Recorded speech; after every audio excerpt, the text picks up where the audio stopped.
G.I. Joe is G.I. Joe. All right. Love that intro. Love that intro. Yeah, that is Welcome awesome. everyone. Welcome everyone to the first episode of the Tribunal with myself, Alexander Storm, and Richard from kscollectibles.com, and also a member of the Shadow Knows Network crew. We're all members of the Shadows Network crew. Thank you for joining us on the mighty SKN. This is episode 1 of the Tribunal.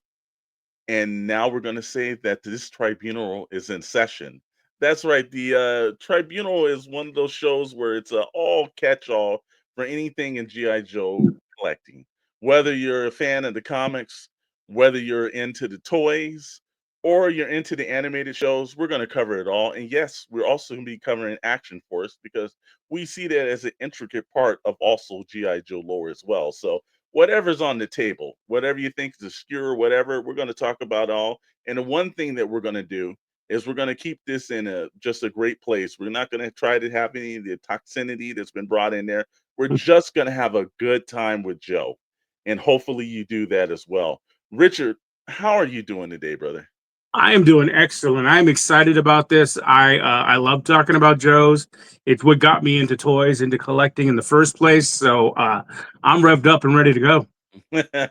Absolutely. And also down the line, we're going to start doing some roundtables. So we'll have some other major Joe collectors, some people outside the community, some people in the community that's going to pop on, guests, all kind of things. So it's not just always going to be myself and Richard. We're going to try at least maybe once a month with this to try to do a roundtable and get a bunch of guys in, and then we dissect certain things. We'll also be covering all of the fan streams that you got through Hasbro. So any of the new items that's in the classified line that's popping up, anything over at Super 7, we're going to cover it all. Whatever it's Joe, we're going to do. But let's jump in to the very first topic of tonight. And one of the ones is like, look, what Richard got you into Joe? Let's talk about a Joe journey, because I think starting this cast, we want everyone to just know what it is that we love about it and what got us into it. So I'm gonna start off with you, brother. So when I was a kid, in my neighborhood, I was probably, I think I was the youngest kid out of all the kids in my neighborhood. And this is back in the day when you used to close off your block and have block parties, late '70s, early '80s, and all my neighbors, we used to play the same thing. We play, when Star Wars first comes out, we were all into Star Wars, and we all played baseball and everything like that together, football in the streets, all that stuff everybody grew up with. But like I said, everybody was, a few years older than me, 3 to 5 years older than me. So a lot of them had the 12-inch Joes.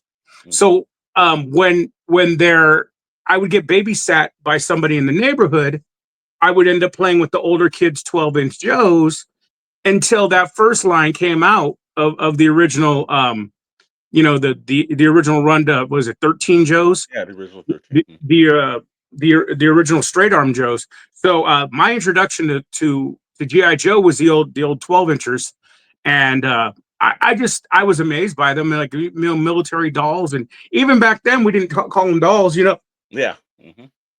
and because I had a sister and she played with Barbies and stuff Yeah. like that, and it's something that boys and girls could play with together, and it was really cool, and that really set me on a path, especially my dad and my grandfather. I was really close to both of them, especially my grandfather. And my grandfather was a World War II and Vietnam vet who used to just tell me stories when I was a kid. So I was actually absolutely just enthralled with these military figures when he was just telling me the stories of stuff that he went through. So Yeah, and I think you and I almost have like similar kind of aspects when we start to Joe's. The very first time that I really kind of was into it was through the original 13, and we'll pull that up for the screen right here. These were the Joes that I remember, and I remember the packaging. And I come from I come from a single parent household. And my father was briefly in my life, and he was in the Marines. My uncles were in the Marines, so they were heavily into all things that was military. And I remember my mom would like take us to like Toys R Us, And when I saw this line, and we were in Toys R Us, and how she got us to get good report cards or something is, you bribed us. You got us in and said, hey, you know what? If you guys are good in school, you're gonna actually get some. So we saw GI Joe for the first time. I think it was like she bought a coloring book, and it had the original 13 in the coloring book, and Right. it was Hawk. It was just the original 13, and we were in Toys R Us. The oversized coloring books, The right? oversized one, Yeah, exactly, the oversized one, and, that was my introduction to comic books. and we were in Toys R Us, and when we saw that, we were like, "Okay, yeah, we want a GI Joe character." Packaging is iconic from the '80s. All that stuff was just fantastic, and it just jumped out. And then I remember, like, a couple of weeks later or so, I saw on, right here, we lived in Southern California, so on KCOP channel 13 out here, they Yeah, did on Saturdays and Sundays, they would have, like, they would show the entire movies, and then they would break it down through the week. But the very first mini series was the Mass Devices, yeah. and my brother and I watched that on the Saturday, and then they repeat on Sunday, and then they started running it through the week, and we were just hooked. Anything Joe every week we were buying, and I distinctly remember my first Joe, and that's always the thing. It was Which Doc. one was it? It was Doc. It was You Doc know what? because So Doc looked like me. my first 3 3/4 inch Joe was Stalker. Okay, yeah, yeah. That's the difference. I remember that's the first time that we had saw it because the original 13 had kind of been out for a little while by the time that we had saw the characters, and then I think they just started running with Doc and a couple of characters, and we were like, man, it was Doc. And then we started getting like, the snake eyes, and then you had to Right. have so we were all dived in, but as I started thinking about this, as we started putting this into the cast mode, I started thinking, like, you know what? My memory is wrong on this.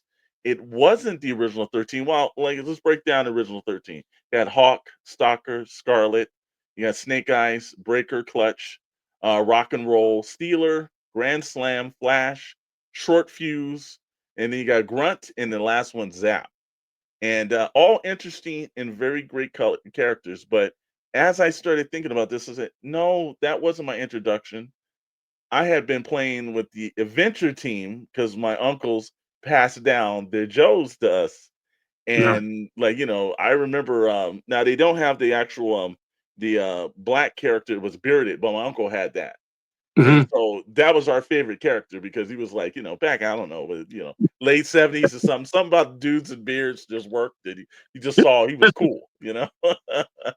But the adventure team is really my first introduction. They came in those cardboard boxes. Yeah. They had the military lockers and everything, and then they had the characters, and I love the medallions and everything. Or they kind of did that pivot from, once the Vietnam War started getting through, and then GI Joe wasn't as popular, the whole military version of them. So they went to the adventure team. So that's really, now that I think about it, that's my first introduction in it, and it's made me now kind of go back and really start doing a deep dive into the adventure team because I know so very little about those characters now that now I want to explore them a little bit more. But I, like you were saying, you played with some of these as well, right, Richard? Yeah. Yeah, absolutely. The adventure team was something that was you know, we were getting those well, we also got the GI Joe version, the Hasbro version of it too. Hmm. But they were uh the transition of, I don't know if you remember these, you're about the same age as I am, of the Yeah. transition from the Big Jim action Yes. figure. Yes. And that's what they were using. They were using those molds and body styles Hmm. and vehicles. They even repurposed some of the vehicles, changed the color of the molds, from changing Big Jim. And that was a Adventure Team was in that transition between Big Jim adventures and a militaristic team. So Hmm. and those were just some awesome toys, especially in the '70s when because of the scale and the weapons and everything. When Yeah. all we had at that time was Mego. Yeah, true, true. And like, when you look at Joe, something about the thing that I think that's always stood out to me about GI Joe is it's distinctive. Like GI Joe, for some strange reason, doesn't look like any other characters. They Right. have their own kind of branding that just works for Joes. So, like, whenever you see, like, anything from, like, we were in the DC and the Marvel areas where they had all the Super Friends and all those shows on TV, Joe just always stood out like it was his own outlier. Like, it's like you could be either GI Joe or you're not. And I think the only other aspect that comes to my mind that I think has like a military image in my mind like that was the old army figures back in the days. The Yeah. little plastic ones. The little Those were static all, figure. yeah, you could buy like 1,000 of them and they had a bunch of things. But I remember some of the early Joes that were out. And again, it was something about them that just looked different than, like, a la Star Wars. Because while Star Wars was great, and I was a big Star Wars fan, GI Joe seemed more real to me because it seemed like, it wasn't in a galaxy far, far away. They could actually be in our home country, where I could walk down the street, I could actually see a Joe. I think that's what made it a little bit more, I think it brought my heart a little bit more joy looking at Joes compared to Star Wars. And the one thing was, when we got the 12-inch, which was later on, when we got the 12-inch. Let's see, I have one here somewhere. But we got the 12-inch Star Wars figures. They Yeah. were they were pretty much as movable as the 3 3/4. They Hmm. moved pivoted at the shoulder. There was no elbow bend. There was no knee bend. They pivoted at the hip. Yep. And they moved at the head. That was it. That's all you had. Where you Yeah. had these 12-inch Joes that had full articulation, and then Yeah. you get to the 3 3/4 inch figures.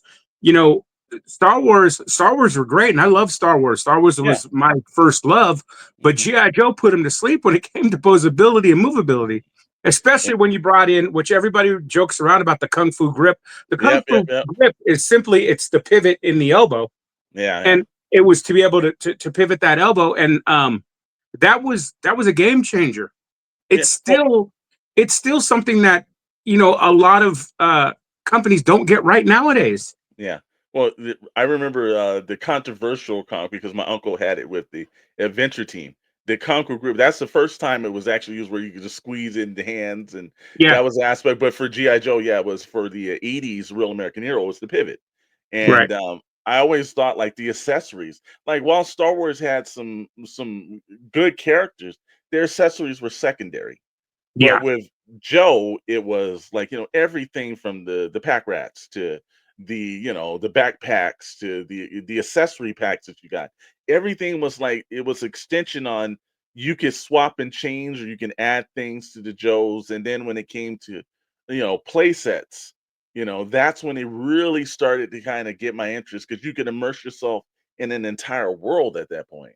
yeah. GI Joe is second to none when it comes to places, because they would do, not only because, like you said, when I was a kid, we used to do. My mom would take us to Toys R Us, or places that used to exist out here in Southern California. I don't know where else it did.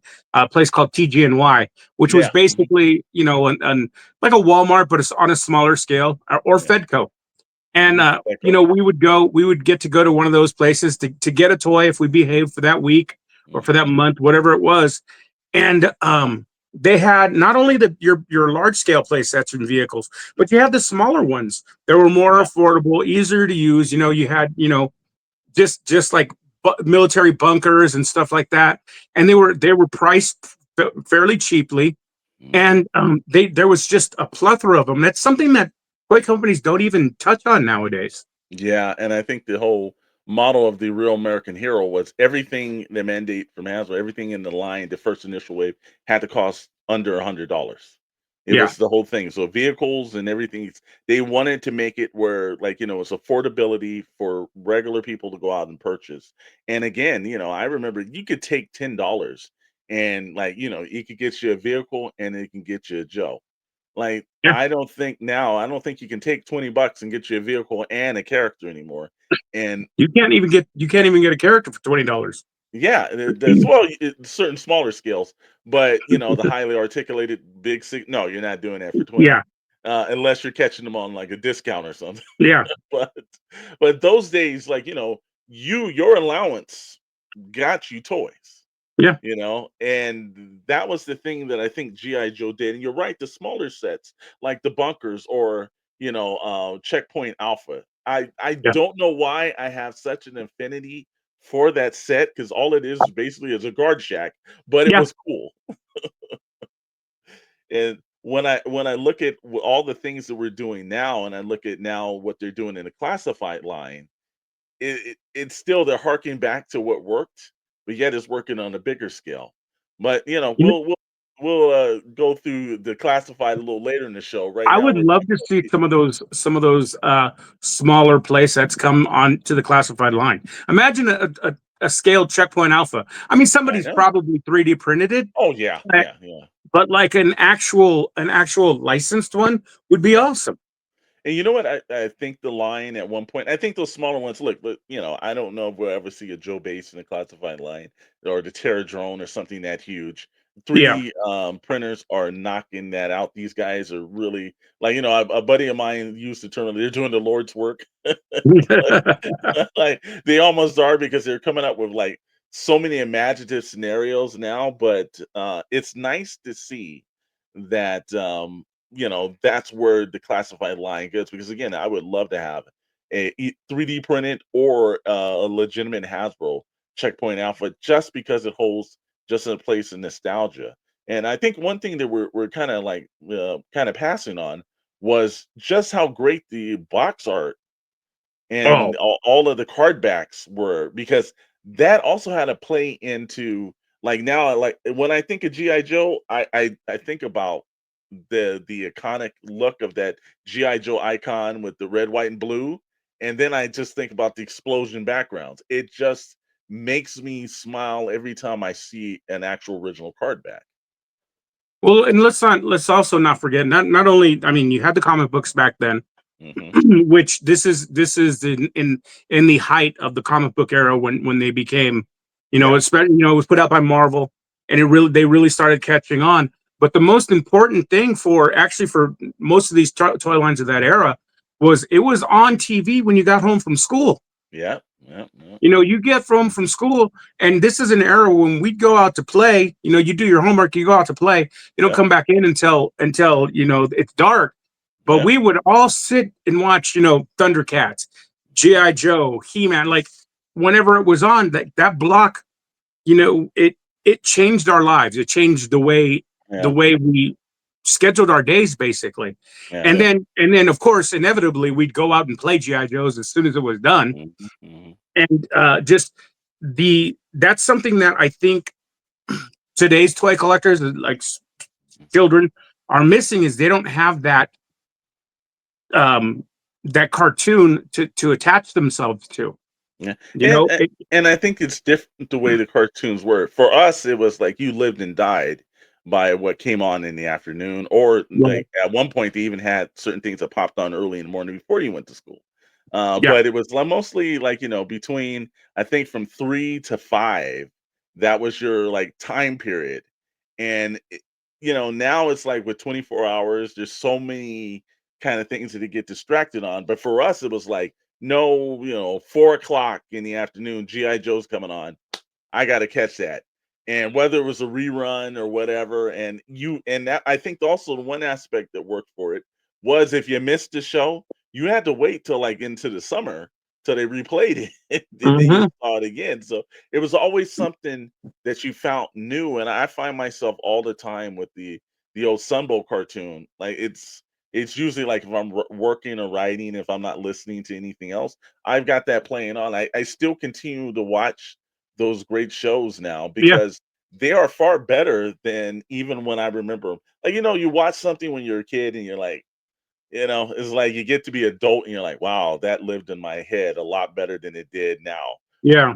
G.I. Joe Doesn't hold doesn't up do the that. time. Yeah, GI Joe still works in the terminologies they used in Joe, whether it was like drone or like Yeah, AI or any. These are things now that are just coming into play, and they were ahead of the game back then, man. yeah, absolutely. And the thing about Joe is also, it was, for as militaristic and violent as Yeah, it wasn't violent at all. no, no, no. Rarely anybody died up until like they tried to do it in GI Joe the movie, then they kind of like stepped off that a little. You know, they re-edited that out because I think Transformers movie was one of those things that polarized kids, and they were like, "No, we're not going to do this with Joe." I don't believe anybody ever died in an episode of GI Joe. I don't recall. Yeah, I mean Duke was close in the movie, Yeah, he was close. and then somebody was close in the. There was that one that they had with the where GI Joe and Cobra team up, that episode Oh against the yeah, drug dealer. yeah, yeah, yeah, Like someone yeah. OD'd in that, but they didn't die. I mean, Yeah. there was close. That was during the Deke era. Yeah, Yeah, yeah, yeah, yeah. yeah. When the big bad was this cheesy looking drug dealer. Yeah, yeah. And see, like I said again, I was always look, the Sunbow Marvel kind of connection was always some of the better ones. When they moved to Deke, it just kind of changed. And I know there was shifting, and I was like just like absolutely upset because the animation wasn't the same. The tone Yeah, was a little bit different. It kind of didn't, it was like, no, like the real American hero, Sunbow, that's my G.I. Joe. Deke, I don't know what you did with that. But while I didn't like the show, they were still producing good vehicles, good characters. Outside of Hasbro was still doing some pretty good stuff with that. they had some very over the one thing about Deke that I did appreciate is they had some very over the top characters. Yes, they did. And that's the thing. Anybody that's seen me on any of these episodes, I love bad horror movies. I love cheesy films. I love over the top, just Yeah, out there stuff. And like Metalhead was one of my favorite yeah. from that Mhm. Deke era, like, And, just and because he was so over the top and animated and I'll give them credit too, though.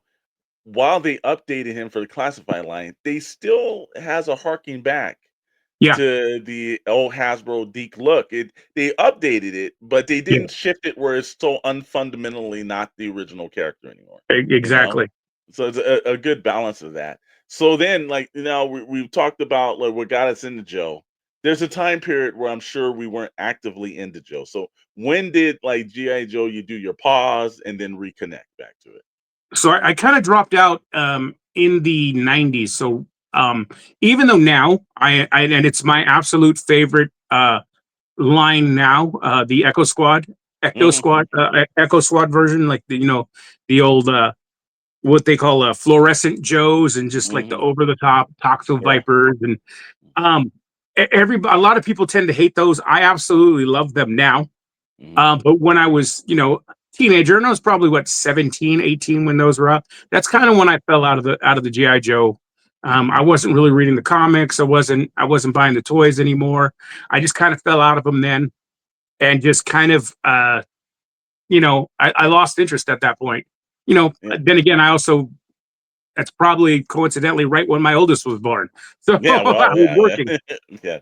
Yeah, there's a point where, like, Joe took a back seat, and I know that I think that's right around the same time. I think right around the like, near, the Deke era, that's when I stopped kinda getting into Joe's and started just obviously in sports and everything else, you just have a different kinda range of views, and now the one thing I kept primarily a lot of my old Joes. There's a lot. I think my oldest nephew now has a box full of them. I got to get that back from him. If you're watching the show, I need to get that back from you, man. But we kept them. So there's always the affinity with that. But then Yeah, also, I think that was the era of like the NESs and all the video yeah, game systems. And again, playing basketball, I started watching a lot more sports and everything. You kind of shifted out, and then I found myself at a point where when the classified lines and right around 2020 when all everything else was going haywire, they started having the classified line come out, and I saw it because in my mind I never thought what the next evolution of Joe was going to be. right. As for some strange reason, it always stood out as always going to be 3 3/4, even though it was came from a 12-inch line. It was just had been predominantly long like that, even with the 20th anniversary figures, and they were still producing or the GI Joe Collectors Club, and there were a lot of figures they were still collecting, but I didn't imagine once I saw them in the 6-inch form, I was like, "Oh, wait a minute. Like I gotta start collecting these characters." And that's what really kind of I see. So about 2020, 2021 is when I got real back into Joe. And what that ended up doing for me was just, reopening my entire like love of Joe, and then it made me want to actually start collecting some of the vintage vehicles. Because the reason why I did classified was like, well, I'm not going to go back and buy like the entire vintage vehicle line, because that's like endless hunting on endless hunting. And at that time, some of the vintage vehicles were up there in pricing.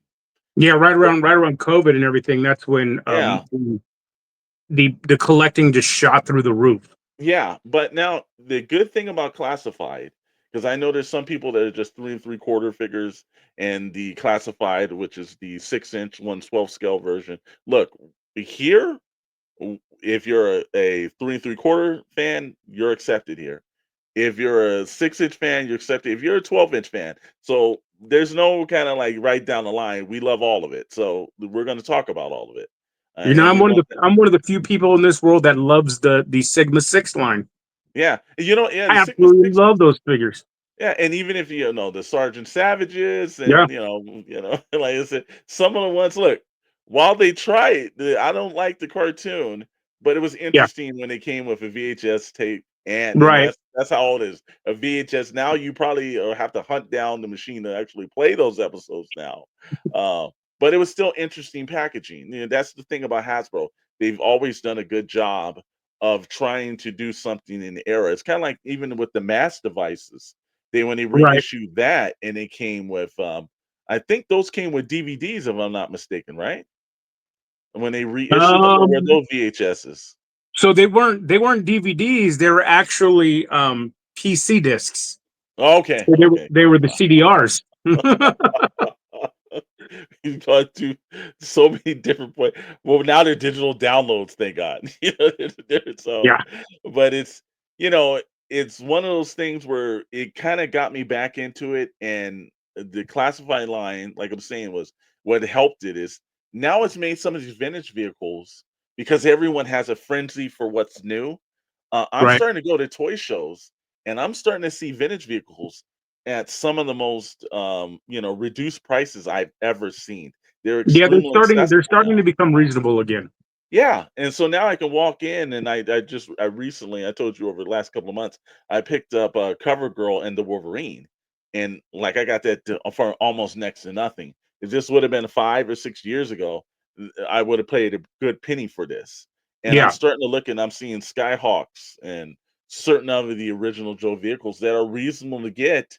And I think that's also due to the classified line. A lot of people now are just into the classified line, and the vintage collecting now is more attainable now than it's ever been before. I would say your more common vehicles are the ones that aren't, because a lot of them, some of them have some really flimsy parts, Yeah. and that's when you get into the expensive area. Things like, like your killer whale are always going to be kind of pricey, Yeah. but even the Dragonfly, the original Yeah. Dragonfly Yeah. has dropped to a reasonable price Hmm. within the last few years. The Yeah. Rattler has dropped to a reasonable price Hmm. within the last few years too. So um, we're And we're I think that, getting a reduction of more. And don't get me wrong, they're not cheap, but no, they're no. reasonable. But do you think that's because of the classified line coming out with their version of like the Rattler and the Dragonfly, and I think that's so. kind of helped?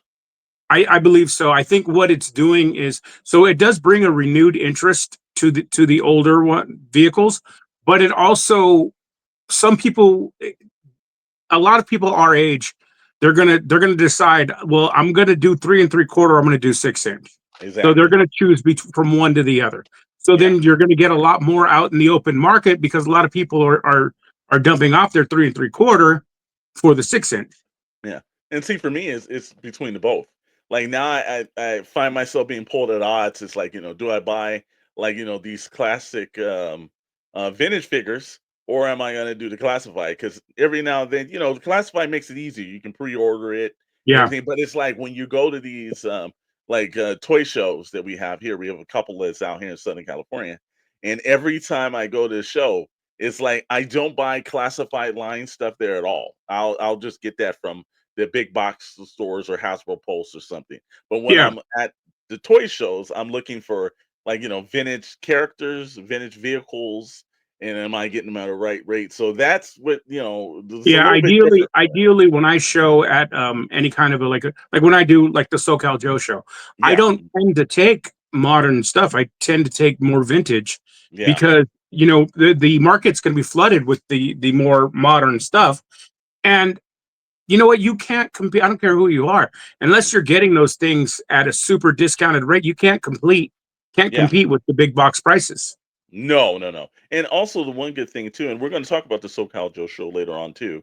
And if anyone else out there has any shows that they are putting on for Joe and everything, hey, send us a DM over on our Shadow Knows Network Instagram page, and it's always monitored by somebody. And let us know, like what kind of Joe shows we should be actually putting up here, and we'll start trickling that through. And if you haven't done it so far and everything, I'm going to ask you to do it right now. Please like, comment, and subscribe to this because guess what? You doing that helps us keep continuing to do this. So if you're not doing that, what are you doing? Other than being distracted with watching the show. But getting back into that though, yeah, that's whenever I'm at a show now, I look for vintage vehicles and I'm seeing more card back stuff now too. Yeah, Like a you're lot of getting a characters lot on more of that. card back, and I'm seeing a lot more international card backs than I've ever seen. Yeah, And and the international Joe collecting has become huge, and it did over yeah, COVID. And it's because you get a lot of different painted characters that you didn't get. The Outback mhm, that we got in classified Outback with the orange shirt and the yeah, tiger on yeah. it, Mhm. that was a Brazilian Outback. That was something the Oh, okay. original was not. The original Outback was it? And I believe it was Tiger Force. Tiger The Force. original wasn't released in the United States like that. I did not know and that. and it and it was huge amongst the Joe collectors, and that was a little homage to the old school collectors that they put out there. Wow, okay. Well, And just honestly, like also Glinda too from the Dragonfly. I know that yeah, was a South American character, and a lot of right, people were like upset about it. And I'm like, no, there's a lot of repurpose. It's like same thing with Starduster. Stardust is yeah. just a repurposed Duke that they did in a very nice way. It's also one of my favorite. We're going to talk about that. We probably had to do a whole show about that damn GI Joe Star cereal. You know? I wanted to jump back to what brought me back into Joe. Yeah, go ahead. And it's a weird. I have a weird story. Okay, go ahead. It's actually there. Well, there's a combination. There's two stories. What really kind of got me peeking around the GI Joe sphere again was probably in like 2008, 2009. There's a company called Marauders Gun Runners. I don't know if you've Oh ever heard of yes. them. No, I know Marauders. The Yep. the modular 3 3/4 inch figures. Hmm. I had a buddy of mine that was really into those, and Okay. he brought me back into. I hadn't been doing customization in years. I stopped right around the same time I stopped collecting Joes. I Hmm. stopped doing toys in general. Had always been a customizer. Hmm. From when I was a little kid, I used to do the old boil and pop on Star Wars. I Yeah. used to mix and mash Joes all the time. Got out of it. My buddy introduced me to the Marauder Gun Runners, so I really started delving into those and the 25th anniversary Joes, Hmm. and just was really getting into customizing those figures. And I was into the, like I said, the 25th anniversary Joes, and Hmm. then that 3 3/4 inch line. Yeah. And then probably about 2 years later, my father got really sick and passed away. When my father passed, I really jumped into the GI Joe community, mostly on Facebook. I met so many just awesome people on there. They were there for me, people I could talk to, and I really jumped, just totally dove into the old school real American hero 80s Joes, because it took me back to Christmases with my dad when he would Hmm. put the vehicles together for me and all that. And you know what? I've been collecting ever since, and that got me back into toys in general. Hmm.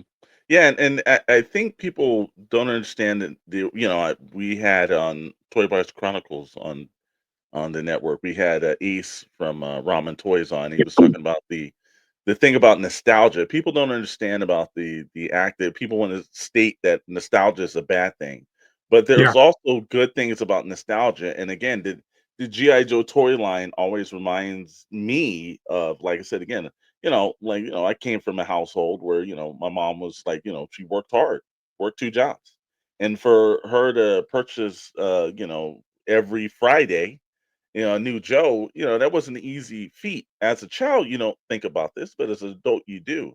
But I Yeah. always think that it was, I'm into Joe because my mom basically was dedicated to us doing it. And so every time I think about it, and my mom's still here, so it's not like I've lost her, unfortunately, like your father, but it always like, when I look at that and I have the classified version of Duke, and then I have the actual 3 3/4 version.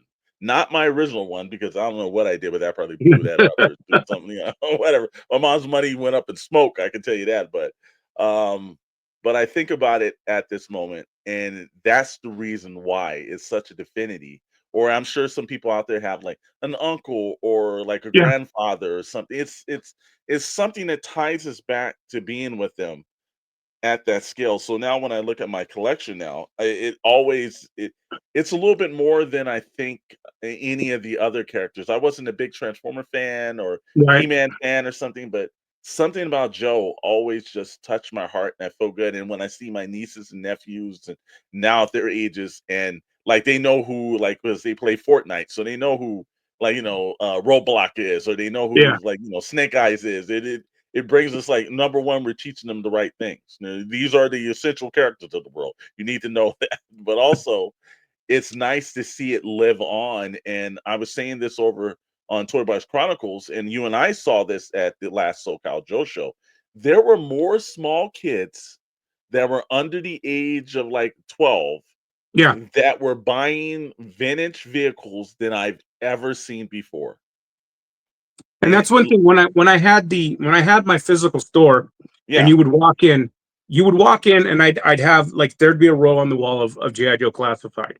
Well, yeah, right next to it, I would have, either the 25th anniversary or even mhm, original 3 3/4. Like you would have them right next to each other. So if a parent comes in as a father, if I take my kids, oh, we're gonna look around, and my kid's like, oh, these new GI Joes, these are really cool. Have you heard of GI Joe? yeah, And right next to you, like, yeah, I did. These are what I grew up like. That's a exactly. whole conversation Yeah, that you may have never had with your kid that you mhm, could have right there, and that's something I try to bring in a lot. I would have transport old school Transformers with yeah. like I would just do it all the time because it opens up lines of communication you never thought would exist. Exactly. And again, it's like that builds memories that go on from not just that moment, but 20, 30 years down the line. Yeah, Then they remember, like, hey, I was at, Crooked Smiles Collectibles and I was able yeah, to purchase that. And it works. It's time. And actually it's kind of surprising because like so many different generations now have been like, there's like we talk about like the comic book era. And the comic book era has like there's generations of fathers and mothers and daughters and sons all passing that down, so it right. becomes like modern lore. Well, GI Joe is doing the same thing, from the '60s, the '70s, the '80s, the '90s. Even in some of the late '90s and the 2000 drop periods of stuff. But now we're looking at classifieds. You look at all these different generations of Joe fans, and I'm starting to see it. And like again, when we're at these shows and I see these kids like, wow, and number one, they know the vehicles. Yeah. Number two is the characters. That's when I'm like, you know what? It's not gonna just end with us. It's gonna be something that's gonna actually keep going on and keep growing. That's what makes me feel good about the Joe community.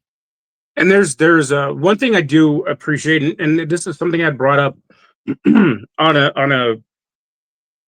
another podcast before. I was talking about um, what goes on with like there's a new Spider-Man series out on the Yeah. Friendly Neighborhood Yep. Spider. Yep. Seen it. And in that you have a lot of, I'm not going to call it race swapping or gender swapping in the figures, Yeah. because I don't think that's what it is. And this Mhm. is what my opinion is, mind you. And this is something we're going to get with GI Joe and Yeah. various other properties now. Is it's not swapping as much as it's the evolution of the characters, because what we have are now we have people on the creative teams that are that expressing their personal experiences. Maybe there weren't a lot of African American or Asian American or whatever on the writing teams back then, and Yeah. somebody that's white isn't going to talk about the experience of being African American. I mean, that's how we ended up with Power Man the way he was. You know Yeah, what I'm saying? exactly. He was obviously written by a white man. You know Mhm, what I'm mhm. saying? But he But now, right, evolutionized into Luke Cage, though, so it got and there now at a that's point. what we're getting with people Yeah. are dealing with more of their personal experiences. So I don't Mhm. think it's the swapping of characters as much as it's the evolution, and it's something I enjoy. I enjoyed it in Friendly Neighborhood Spider-Man. We're getting a little bit of that in toy lines too, with like GI Joes and stuff like that. Yeah. I'd like to see it with some of their costumes, mind you, but But, we still got Dr. Mindbender walking around like a professional wrestler. but Joe did it. Look, that's why Joe it has existed for so long. Joe did Right. that better than I think a lot of other toy I lines. agree. Yes. Because when I think about GI Joe, I never felt like I wasn't in that line. There's so many great characters that are in there, and also too, if you're whether you're male or you're Asian or what, that you can find yourself into Joe's, And and none of it, that's the one thing that I always appreciate about G.I. Joe is none of them were stereotypical characters. No, no, no. Even You Roblox, get- I think a lot of times my niece and nephew like, well, why is he a rapper? Well, first of all, it was a lot larger in those days compared to where it was. But also, he was, it wasn't like this character wasn't respected. It was yeah, like they were all. Stalker was extremely respected. When you think about Zap and some of these other characters that you yeah. just hadn't seen, Snake Eyes is a big lord, but equally also Storm Shadow is extremely huge. There's so many great And, characters and that we they have grew a up, we history grew of. up, we grew up with Bazooka and Alpine were best friends. You had a Yeah, white guy and a exactly. black guy as best friends presented every day on TV. Yeah, and they were completely different, Yeah. and also too, if you think about, think about Alpine, the mountain climbing, black guy, you know, you're thinking like that I didn't know any when I was coming up, but yet I knew Alpine was, they had different things they were doing. They had different scenarios that was like, that shaped us all. And when I see them now, the Joe team has done a very good job of that. Like, when you look at new characters like Helix, like, I did not read the IDW brand. I did read the Devil Do. I was into the Marvel comics. Now I'm into the Skybound stuff. I mostly just followed Larry Hama, but the IDW one, I was not into that run. But you look at characters like Helix, like Helix is a brand new character, and yet while she hasn't been on the main screen, which I'm sure they start doing some shows, we'll start seeing some of these characters. Right. Um, at least it goes to show that the evolution of these characters are still being able to be done, and new characters are always constantly being formed.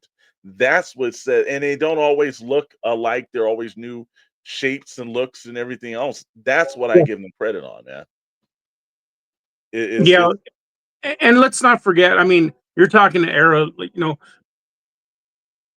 late 70s, and we had Stalker, who was the second in command yeah, he was. and and Yeah. and well respected. Now, granted, he was nowhere near to be found in the comics or in the cartoons, Yeah. but in the Well, I think comics, he was the also man. I remember too that I think they were talking about the because his name was kind of Yeah, controversial a little bit more, and I think they put it, but like it meant what it meant, and yeah, you were looking at so many rich different characters, and I think like also too, if you're listening or watching this now, the one thing that you really want to do is take a dive into those early Marvel comic books that Larry Hama was producing, because absolutely amazing. that's 100% where a lot of the good things of Joe lore is, and, those like, he was writing some characters and situations that were fantastic, so if you haven't had a chance, I would always tell people, if you wanna start off, look, watch the Sunbow cartoons, go or watch the Mass Device ones, get into that, but then from there, also, make sure you're reading any of the, well, now that you can actually pick up some of these, comics for pretty reasonable prices, but the trade paperback is probably the best essential points. I know Skybound just released a huge set of them where they Yeah, went the through big set. Yeah, they went through the Marvel years, the Devil Dews, the IDWs, and everything. So you might want to check that out. Also, Larry Hammond's book still is on the stands right now through Skybound at your local comic book stores. So head over there and read some of the newer adventures. It got Andy Kubert on as a cover artist, which is like those are works of art. Those are Yeah. absolutely works of art. But and we're gonna take a deep dive into later episodes into some of those Marvel comics and everything else like that. So, it's not, we're not done here. It's just episode one that we're rolling through. But as we're seeing that, we're looking at some of the other properties. A couple of things hit us this week that was kind of interesting was that they released something for Classified that I did not think that they would release. And I know Lenny over at the GI Joe team is a deep dive fan, but I did not expect this. So we're gonna pull this up on the screen right now because it shocked me when I saw You this know, pop up. a lot of people have been calling for this for years. We Yeah, got, I think it was like a year or two ago, we got the Super 7 did the what was it, reaction. They yeah, just did the Zartan. yeah.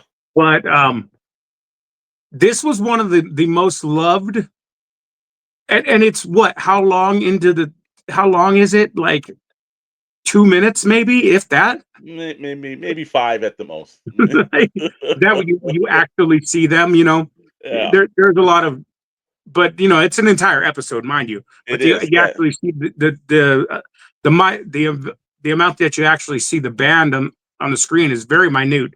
But mhm, it's one of the most beloved episodes of the GI Joe cartoon. it They did is. an amazing job.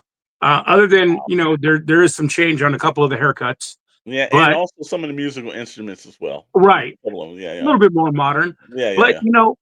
I these look. I'm gonna try to find a way to get these. Yeah, oh yeah, man. Yeah, I know Chet who we do Tour Bus Chronicles with. He's talking about he wants to buy two, one to open, but yeah, Cold Sliver. Now here's a little bit of aspect why you want to go to certain events like the SoCal Joe Show or any kind of Joe show that was there. Um, I had the opportunity to go to one I think about maybe a year ago, and they actually had a couple of writers. They have a voice artist that's where there as well, but Michael Charles Hill, the writer of this episode and so many other episodes that I enjoy, was there, and we started talking. Now, outside of doing the Shadow Network and all these other podcasts and everything we do, I'm a screenwriter by day with my business partner, Dr. Brentley. So we work in Hollywood, or we've sold some screenplays, and we work in that era. And meeting Charles, Michael Charles Hill was one of those things where, like, he was the reason why I got into writing, because watching those episodes of the Transformers and GI Joe and all those is what shaped my life to be in entertainment. So I got the opportunity. I think we talked for like 20, 30 minutes. We were just really kind of chopping it up. And we were saying how we got into the Screenwriters Guild, and he was saying like he'd done like some work on some other things. And I asked him, I said, about the GI Joe. And he's like, no, I don't get any royalties or anything else like that. I just kind of do these events. And there was a episode that he had done of Transformers where they had used one of his characters, and it had just released, and we Mhm. were just talking about that. So at the time, he nor I knew that this was coming down the line, but he went to Joe Fest in Atlanta, and well, I think it's Atlanta or maybe Duluth, one of the two. It's in the same vicinity. But he went to Joe Fest, and they had like a big cold sliver. They had a band and everything else, and like he was really stoked to kind of see that. So immediately when I saw this, I hit him on Facebook, and I was like, "Wow, man, this is awesome." And again, the only bad thing is he's not getting residual, which he should for something like this. Right.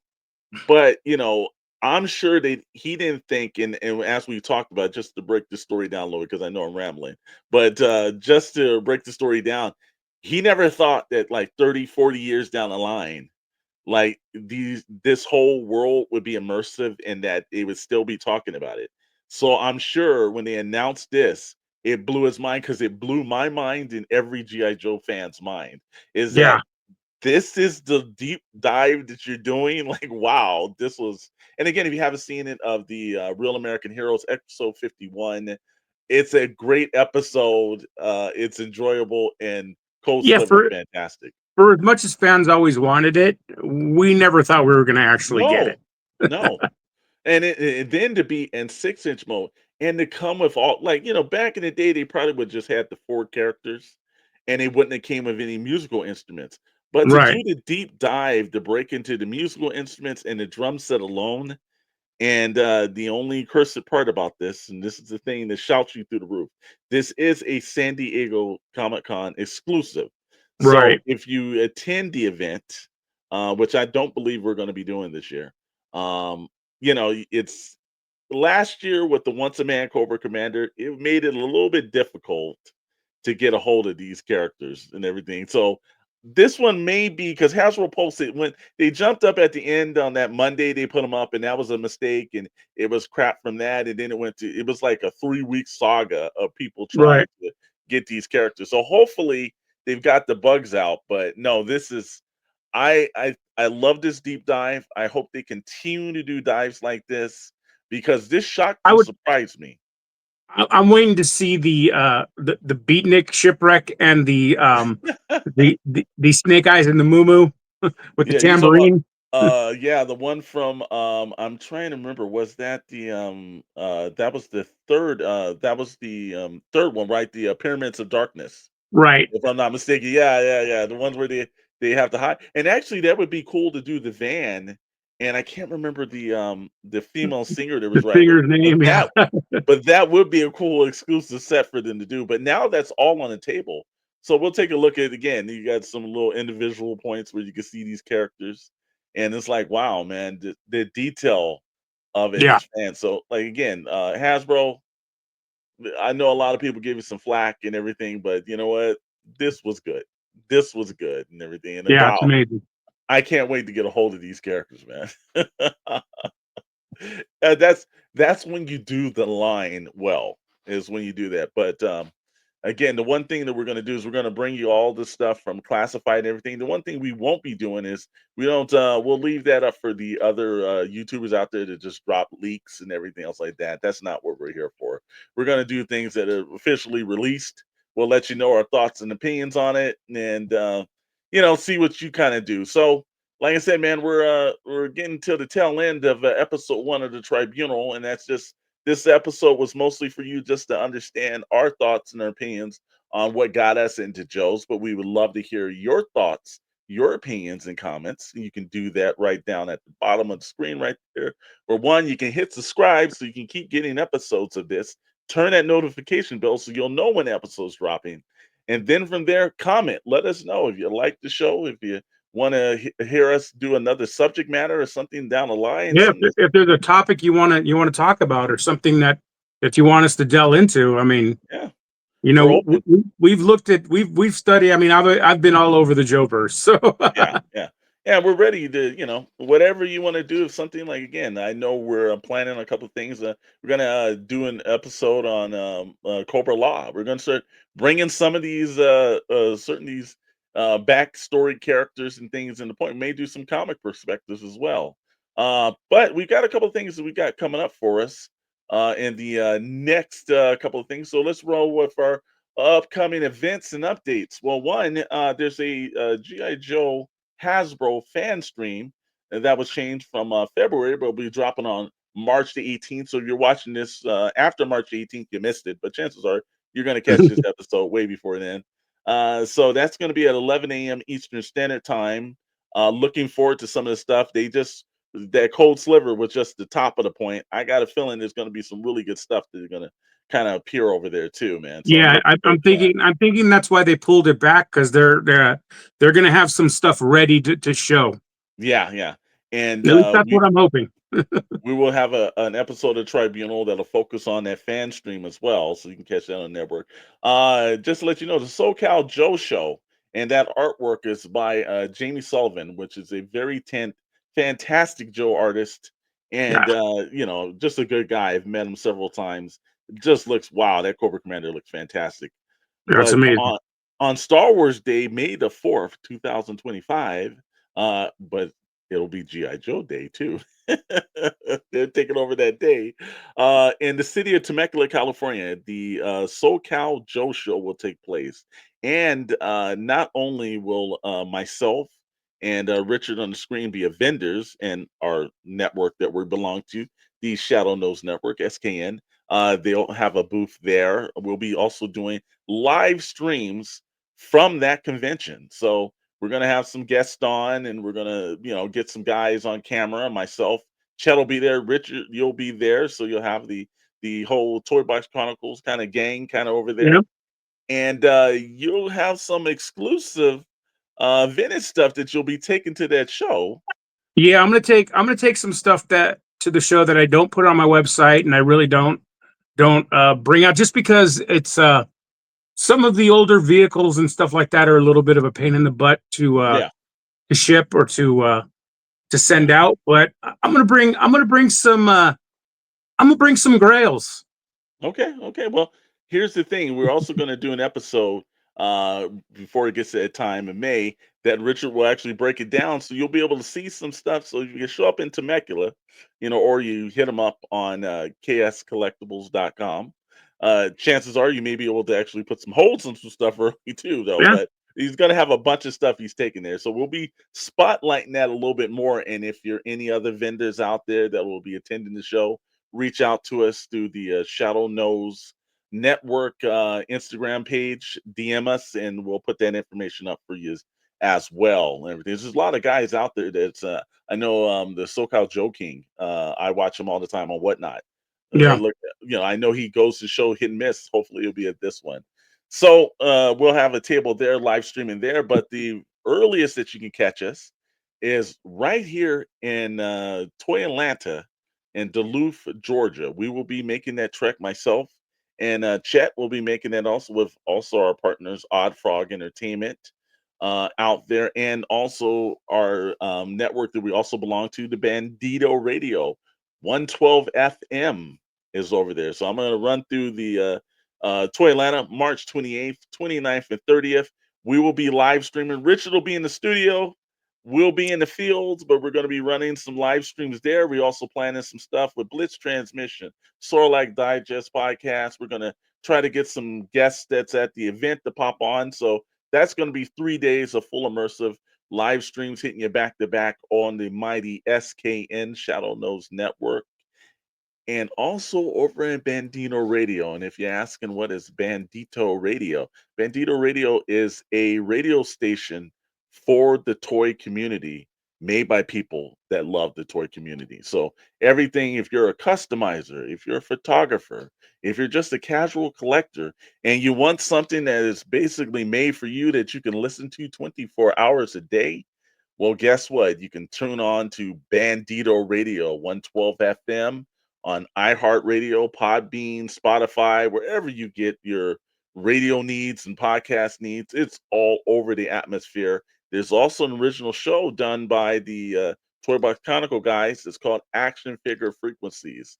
So the Shadow Knows Network is fully represented there, and you can only get Action Figure Frequencies on Bandito Radio, or if you join our membership here on the YouTube channel, you can actually see the actual live versions, audio over at Bandito Radio, but the actual live version of that's a video, you can see that exclusively by becoming a member of the Shadow Knows Network SKN YouTube channel. And also, there's a Discord that you can actually be a part of as well. Richard, you've heard Bandito Radio. What's your thoughts on it so far, man? I absolutely love it. Your guys' show number one is amazing. It's fun. It's a good time. I but and not to disparage you guys at all. I No, go absolutely ahead. love this show. But the music on this, and for them not to be signed, all Wow. these artists are not signed. This music hits like it's really good, and you're hitting multiple genres. Just amazing independent artists out there. Just really good stuff. Yeah, it is, man. There's always a surprise whenever I'm listening to it. Sometimes I'm like, wow, am I there? And there's big things coming from that. More announcements that's coming. I can't quite do it myself because it's not above my pay grade, but you most want to definitely follow us over there on Bandito Radio.